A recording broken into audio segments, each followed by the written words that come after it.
Hello dear students, नमस्कारम नमस्कारम नमस्कारम। क्वेश्चन सॉल्व करते हैं।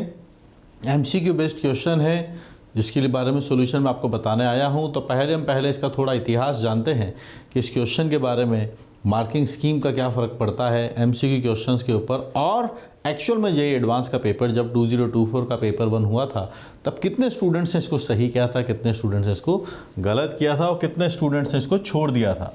तो आइए उसका एनालिसिस भी हम इसके बारे में करते हैं, फिर उसके बाद मैं आपको इसका सॉल्यूशंस बताता हूँ। एमसीक्यू क्वेश्चन है, एक से ज़्यादा ऑप्शंस अगर आपके सही होते हैं ABCD में से उस कैटेगरी का है। अगर आप सारे मार्क करते हैं तब आपको +4 वाले मार्क्स मिलेंगे। और अगर आपने उसी में से कुछ करेक्टेड ऑप्शंस में से अगर कुछ ऑप्शंस मार्क करते हैं, अगर 3 ऑप्शन सही हैं, कई बार स्टूडेंट ये समझ ही नहीं पाता पार्शियल मार्किंग क्या है, तो 3 में से अगर 2 सही हैं तो आपको +2 मिल जाएंगे। और 3 में से अगर आपने एक ही सेलेक्ट किया है तो आपको +1 ही मिलेगा। और गलती से भी अगर आपने एक गलत मार्क कर दिया तो फिर आपको मिलने वाले हैं -2। ये देखिए अब यहाँ जैसे समझाने के लिए समझा भी रखा है कि अगर ABD हमारा आंसर है, सपोज कीजिए सॉल्व करने पर आता है। ये बात मैं इसलिए समझा रहा हूँ क्योंकि आगे जाके मैं आपको ये बताने वाला हूँ कि ये वो क्वेश्चन है जो जेईई एडवांस 2024 पेपर 1 में पूछा था और जिसके सभी सवाल सही हुए थे। ऐसे पूरे देश के अंदर सिर्फ 1.13% स्टूडेंट थे बस, बाकी 99 वाले समझ लीजिए पूरी तरीके से इसको सॉल्व नहीं कर पाए थे। पार्शली सॉल्व करने वाले 16.1 स्टूडेंट्स थे। 28% ऐसे स्टूडेंट थे जो -2 लेकर गए थे इसके अंदर, -2। और 70% स्टूडेंट ऐसे थे जिन्होंने क्वेश्चन छोड़ दिया था। चलो आगे बढ़ो केमिस्ट्री करते हैं, समझ गए। 70% स्टूडेंट ऐसे थे कि इसको छोड़ दिए थे और 28% स्टूडेंट ऐसे थे जिनका -2 आया था इसके अंदर। और सही करने वाले, पूरा क्वेश्चन को ढंग से समझने वाले स्टूडेंट सिर्फ 1% के आसपास स्टूडेंट्स हैं। तो अगर ये कहते हैं कि ABD अगर सही है आंसर और अगर हमने इसमें अगर A मार्क किया तो सिर्फ +1 मिलेगा, अगर B मार्क किया तो भी +1 मिलेगा, D मार्क किया तो +1 मिला, अगर हमने AB मार्क कर दिया तो हमको +2 मार्क्स मिल जाएगा, BD मार्क कर दिया तो भी +2 मिलेगा, AD मार्क कर दिया तो भी +2 मिलने वाला है। और अगर हमने कहीं गलती से भी AC मार्क कर दिया, क्योंकि C इसका आंसर नहीं है, एक भी अगर आपने किसी भी कंट्रीब्यूशन में C को इन्वॉल्व कर दिया जो कि आंसर नहीं है, उन सभी केसेस में आपको मिलने वाला है -2, जैसा 28% स्टूडेंट्स के साथ हुआ। और पूरे भारत में सही करने वाले स्टूडेंट सिर्फ 1.13 थे। पूरा मैथडोलॉजी आपने समझ लिया, उस एग्ज़ाम के प्रेशर को थोड़ा फील कर लिया, पैटर्न को फील कर लिया, जो कि डिफरेंस है हमारे मेंस और एडवांस के अंदर। आते हैं क्वेश्चन के ऊपर। क्वेश्चन में आते हैं, क्वेश्चन को समझिए। सबसे पहले तो क्या दिया हुआ है, R² डिनोट्स करता है R क्रॉस R को। Let ABC are real numbers. और एक क्वाड्रेटिक जैसा एक्सप्रेशन दिख रहा है, AX² + BXY + XY CY² greater than 0 for all XY, जिसके अंदर से 0 0 वाली कैटेगरी हटा दिया है। सारे रियल नंबर्स पॉसिबल हैं, 0 0 हटा दिया है। फिर कुछ सेट आपसे पूछे जा रहे हैं, क्या 2 7/2 6 S को बिलोंग करता है, 3B 1/12 S को बिलोंग करता है क्या। Given set ABC system of equations की भी यहाँ पर बातचीत की जा रही है। तो शुभारंभ करते हैं सवाल का आपके सामने जी। देखिएगा इक्वेशन क्या दिया है, AX² पर इनइक्वलिटी, इक्वेशन है इनइक्वलिटी है, ग्रेटर देन 0, ठीक है। और ऐसा हमेशा होगा for all XY non zero data के लिए, जितने भी नॉन जीरो डेटा सबके लिए ऐसा होना चाहिए। तो आप अगर इसको थोड़ा ध्यान से देखें तो आप पहली नज़र में इसको X के अंदर क्वाड्रेटिक जैसा बना सकते हैं, ठीक है, ऐसा हम चाहते हैं। और आप इसी को थोड़ा और अगर दिमाग लगाएं तो आप Y जैसा भी बना सकते हैं,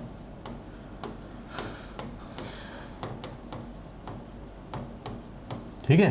तो ऐसा अगर हम चाहते हैं तो अब आप मुझे बताइए, कोई क्वाड्रेटिक अगर ये X में है, पूरा एक्सप्रेशन अगर पॉजिटिव होना चाहिए, तो अगर हम इसकी बात करें, पहली बात तो 0 0 क्यों इन्वॉल्व नहीं किया उसकी बात कर लेते हैं। If X and Y both are 0 then it is 0 greater than 0 and that is wrong. 0 greater than 0 बन जाए तो गलत है। ये वाला केस हटवा भी रखा है, 0 0 हटा रखा है ना। अब मैंने यहाँ पर X में क्वाड्रेटिक बनाया या Y में क्वाड्रेटिक बनाया, और ऐसा अगर एवरी X के लिए होने लग गया, सोचिए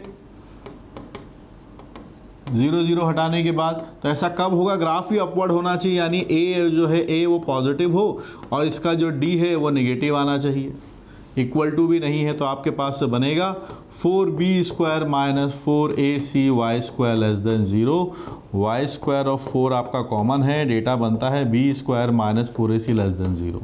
और सिमिलरली यहाँ पे हम चेक करते हैं, ये भी ऐसा ही चाहिए, तो a की वैल्यू स्मॉल c पॉजिटिव आना चाहिए, जो इसका डिस्क्रिमिनेंट है वो नेगेटिव आना चाहिए, जो बनेगा 4bx² minus 4c ax² less than 0। तो आपके पास से 4x² कॉमन है, b² minus ca less than 0। 0 वाली कंडीशन तो हटा दी है, दोनों चीज़ें होनी चाहिए, दोनों का कॉमन क्या निकल के आ रहा है, एक ही कंडीशन आ रही है कि b² माइनस 4ac नेगेटिव आना चाहिए, यानी कुछ भी हो जाए, ये कंडीशन अगर फुलफिल हो गई तो फिर ये वाला स्टेटमेंट हमारा ट्रू हो जाएगा। चलिए दो ऑप्शंस दिए हुए हैं, दोनों के हिसाब से बात करते हैं। पहला वाला ऑप्शन है हमारे पास से ए, कि अगर बात की जाए 2, 7/2 एंड 6 की बात करते हैं, तो ऑब्वियस सी बात है किसकी वैल्यूज हैं, ये ए बी सी की हैं। चेक करते हैं, बी का स्क्वायर कीजिए 49/4 ग्रेटर देन ए सी की लेस देन ए सी, यानी ये बन गया इतना। तो आप इसको थोड़ा बना के देखिए, तो ये कितना बनता है आपके पास से, ये 49 आता है और यहाँ से 48 आता है। क्या ये कंडीशन सही है? क्या 49 48 से कम होता है? नो, आप गलत हैं। Option A is wrong, option A is wrong. Now we are moving to the option number B. जो दिया हुआ है उसको देखिएगा, यहाँ पर है 3, यहाँ पर है b, यहाँ पर है 1/12। आप डेटा यहाँ पर रखिए, b की जगह तो b ही लिखा है, this will come as b², और यहाँ से ac का प्रोडक्ट करना है, 3 × 1/12 है। So we are having this as b² is lesser than 1/4। आपको पता होगा कि इसको अगर हम सिंप्लीफाई करने जाएं तो ये बन जाएगा b - 1/2 and b + 1/2 less than 0। तो आपको पता चल गया कि b की वैल्यू किसके बीच में आने वाली है, -½ से ½ के बीच में है। तो आप बोल सकते हैं कि 2b का अगर मॉड लिया जाए तो कैसा रहेगा, लेस देन 1। इसका सोल्यूशन भी यही होता है, mod b less than ½ b -½ से ½ के बीच में। Yes, b is correct. +1 number तो आ गया। आगे वाले पढ़ते हैं। गिवन द इक्वेशन, पहला गलत है, दूसरा सही है, इतना हमने पता कर लिया थोड़ा सा देख देख के। For given equation, given A B C belongs to S, इसको बिलोंग करने वाले ए बी सी हैं, सिस्टम ऑफ मतलब एस को बिलोंग करता है। इसका मतलब, इस लाइन का मतलब क्या है, यानी ये वाला स्टेटमेंट ट्रू है। और ये वाला स्टेटमेंट ट्रू है कब होगा, जब क्या क्या देखा आपने, ए पॉजिटिव है, सी पॉजिटिव है और b² लेस देन ए सी है। समझ गए? वैसे भी अगर ए पॉजिटिव है तो यहाँ प्रोडक्ट लिखा हुआ है होल स्क्वायर, सी नेगेटिव नहीं हो सकता, नेगेटिव से छोटा नहीं हो सकता। ए और सी के साइन सेम होंगे और कैसे होंगे, पॉजिटिव होंगे। b² लेस देन ए सी है। फिर कुछ स्टेटमेंट है, दो स्टेटमेंट्स की बात करते हैं। सिस्टम ऑफ लीनियर इक्वेशन से इन वेरिएबल 2, यूनिक सॉल्यूशन की बात हो रही है। तो यहाँ पर अभी हमने देख लिया है कि ये वाला ऑप्शन गलत था, ये वाला ऑप्शन सही था, इन दोनों की हम बात करते हैं। तो इस स्टेटमेंट का मतलब ये है that A is positive, C is positive and b² की वैल्यू लेसर देन AC है। ठीक है, आगे बढ़ते हैं।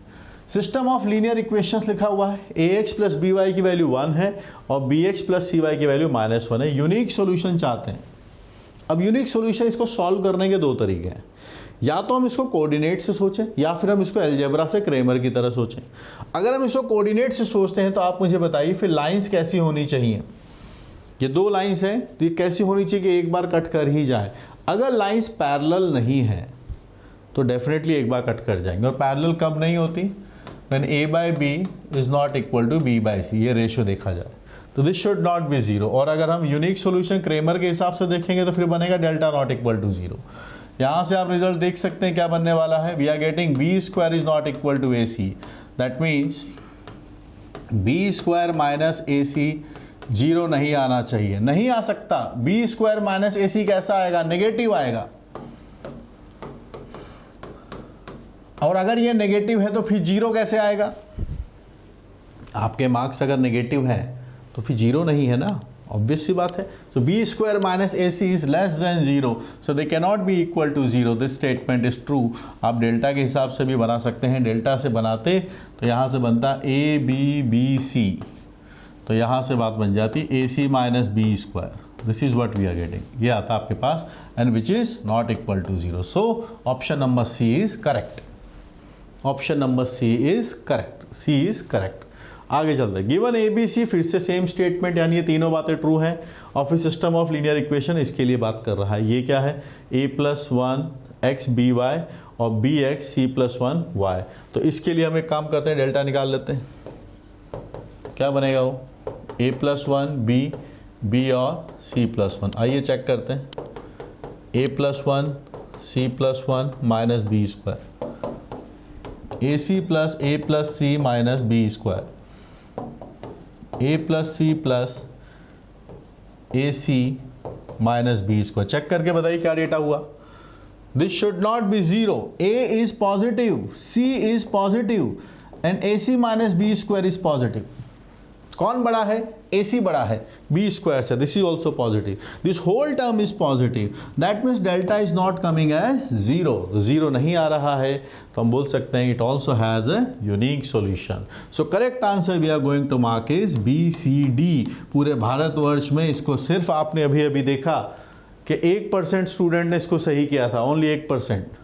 तो अगर आपने करेक्ट आंसर इसका अगर BCD आया है, किसी ने B मार्क किया +1, किसी ने ओनली C मार्क किया +1, किसी ने D मार्क किया +1, BC मार्क किया +2, CD मार्क किया +2, BCD मार्क किया +4, लेकिन गलती से भी जिसने A को इन्वॉल्व कर लिया, AB भी मार्क कर दिया, चाहे आपका B सही है -2, AC मार्क कर दिया या ABCD मार्क कर दिया, सोचो ना, वरना बच्चे क्या करते, चारों मार्क करके आ जाएंगे, ABCD मार्क कर देंगे, मिल जाएंगे नंबर, -2 मिल जाएगा। जो कितने लोगों को मिला आपने देखा, 30% के आसपास है, 28.83 स्टूडेंट्स ऐसे थे। ओके गाइस, तो वी सॉल्व दिस क्वेश्चन। किस कैटेगरी के हिसाब से आप रखेंगे, सिंपल क्वेश्चन है, क्वाड्रेटिक का थोड़ा सा मिक्सिंग आप स्ट्रेट लाइन की तरह समझ सकते हैं, क्रेमर रूल के हिसाब से समझ सकते हैं। जितनी आप इसकी प्रैक्टिस करेंगे, ऐसे MCQ वाले क्वेश्चन जेई एडवांस का ही फ्लेवर है, मेंस में ऐसे नहीं आते हैं, तो इसके लिए आपको सॉल्व करने होंगे एडवांस के रिसोर्सेज जो मेंस की मैथमेटिक्स भी कवर करते हैं, एडवांस की भी कवर करते हैं। तो ये मेरी जो बुक्स है, 5 बुक्स आपके लिए अवेलेबल हैं आपके नियर बाय स्टोर पर या अमेजोन और फ्लिपकार्ट पर भी आपके लिए अवेलेबल हैं। तो आप इनको पढ़िए और प्रैक्टिस कीजिए। और ऑल आर सॉल्व्ड बुक्स, सबके सॉल्यूशंस भी उसी के साथ दिए, दे ऑल आर सॉल्व्ड। ये ब्लैक बुक्स का कलेक्शन आपके लिए अवेलेबल है, तो आप इसको सॉल्व कीजिए। PYQ वाली बुक भी अवेलेबल है, अब तो मार्केट में आ गई है। तो इन सबको पढ़िए और अच्छे से अपने चांसेस जो हैं, जो देश में 1% वाला जो स्कोर है, चाहूँ कि जब आपके टाइम का पेपर हो तो उसका डिस्कशन हो, तो आप उसमें से बोले यस सर ये मैं सवाल करके आया था और मुझसे पढ़ने के लिए you can connect with me on uplift JEE, you can connect with me on uplift JEE guys, है ना। So we are here to uplift your JEE preparation. Thank you guys.